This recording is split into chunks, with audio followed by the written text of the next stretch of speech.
listening to other people talk about it, that you can dress up in women's clothing and you can be a drag queen, or you can just be a male dressed up in female attire.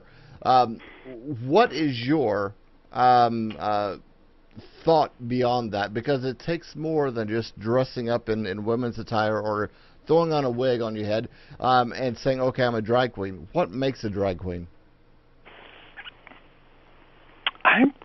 I mean, drag queens are usually performers, and they have a sense of a need to dress up, but then not just go sit in a bar. They are usually on stage performing. There's a performance to it. There's a reason why they're dressing up, to express not only their feminine side but their creative side.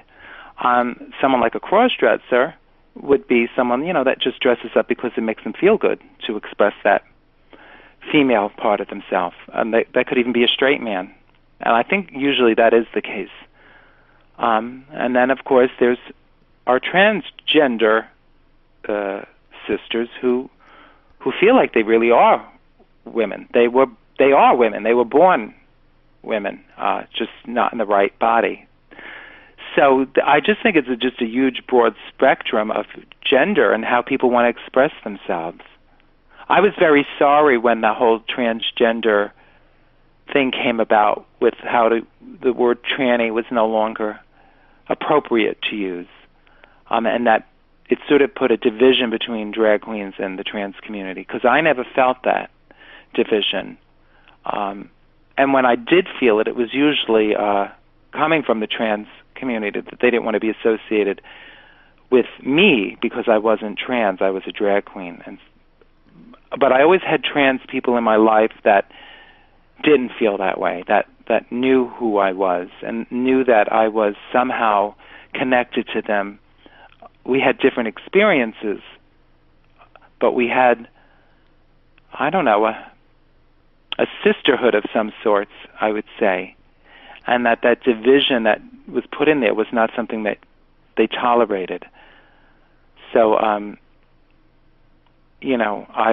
I feel like with gender, there's all different ways of expressing it. And what makes a drag queen? I saw drag queens when I was young.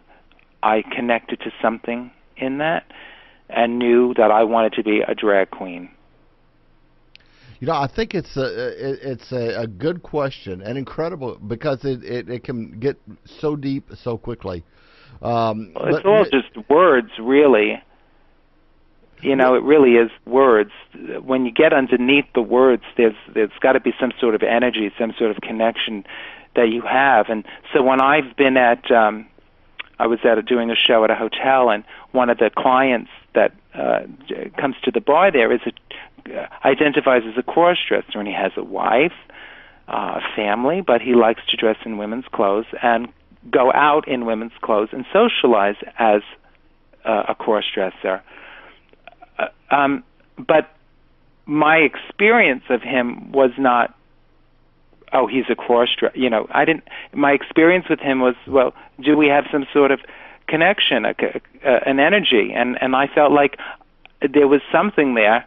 We have different experiences. I'm a drag queen. I'm a performer. He just likes to throw on women's clothes and, express himself that way. But I felt like there was some sort of gender kind of connection, that we had some sort of energetic connection. I can't describe it. But so if you want to choose to be a cross-dresser and whatnot, that's one way of expressing, I think, something that we all have a connection to. Miss Coco, one last gender roles. question. Gender roles are not always definable for me. True. But there again, what is a gender? But exactly. But as humans, we need to define everything. Absolutely. The way people. So if I'm going to define myself, I am a drag queen. Now, let me ask you this, Miss Coco, as a closing question for you.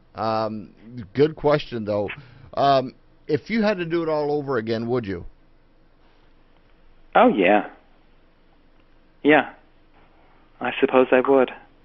That's great. Which is a nice thing to be able to say. would you want to do anything a bit differently?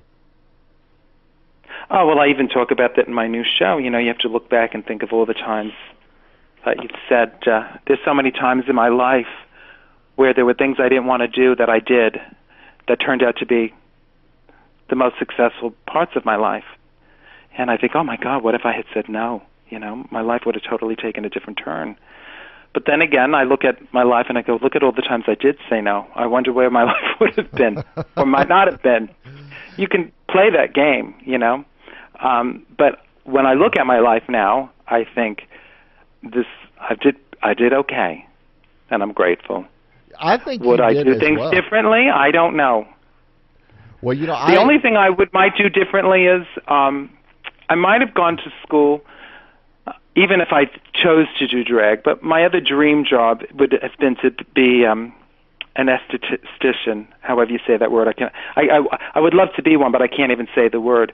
But someone that takes care of the skin and does facials. I've always found that so relaxing to receive them, but also I think it would be lovely to. I love it. I just love the whole field of that. You could go to school, I'm sure, to learn how to do that. I know. I just don't have time. And at this stage in my life, I got to pay my bills, and Coco's the one paying my bills, so I got to focus on what gets that done. Well, that is the truth. Well, I tell you what, your website does it. I was actually visiting it a bit earlier today, but I didn't see anything or a page on there that showed where your upcoming events are going to be and what dates and all this. I have a calendar page, and that just has to be updated. All my summer shows and whatnot are being finalized and whatnot, and once that's all done, then I actually put the dates up. What happens now is that I've just sort of finished my last show, which is I have one more. I'm doing a boat ride in Portland, and I'm only making a 15-minute appearance and then socializing, but that's my last gig in June, and then I go to Spain for most of the summer. Wow! So that's my break. So that's kind of why there's nothing up there, because I'm kind of going on a break now. But I do have to add my dates for the end of the summer, and then I'll be in New York in the fall, and everything will start picking up again. Well, I tell you what, later today, the video of the interview will be up on YouTube. I'll put it up there, and I'll send you the link to it, so you can do as you will with it. Would be up to you. Okay. But you know what? It is a joy. It really is, and a great honor to be able to visit with you here on the show. I mean, it's an incredible opportunity, I think.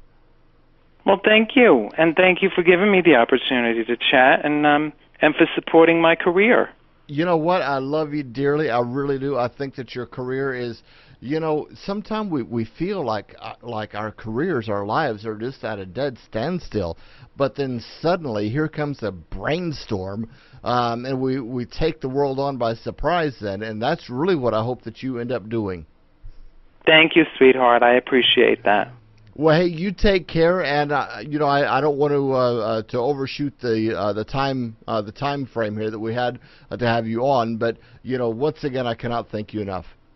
Thank you. I got to get back to writing my show. That sounds like a plan. All right, sweetheart. Thanks so much. Thank you. Bye-bye. Bye-bye. Wow, what a joy, ladies and gentlemen, Miss Coco Peru on The Robert Christian Show. How do you all like those apples? Wow, what a cool thing. All right, ladies and gentlemen. And once again, thank you, Miss Coco. Lovely. Wow. What an ingenious individual that Miss Coco actually is. Hey, I think so. All right, folks, when we return after the top of the hour, we're going to be getting into Texas. Texas is underwater. Did you know this? No, seriously. But first, hear this. I'm Robert Christian. Stay tuned for more of The Robert Christian Show coming up next.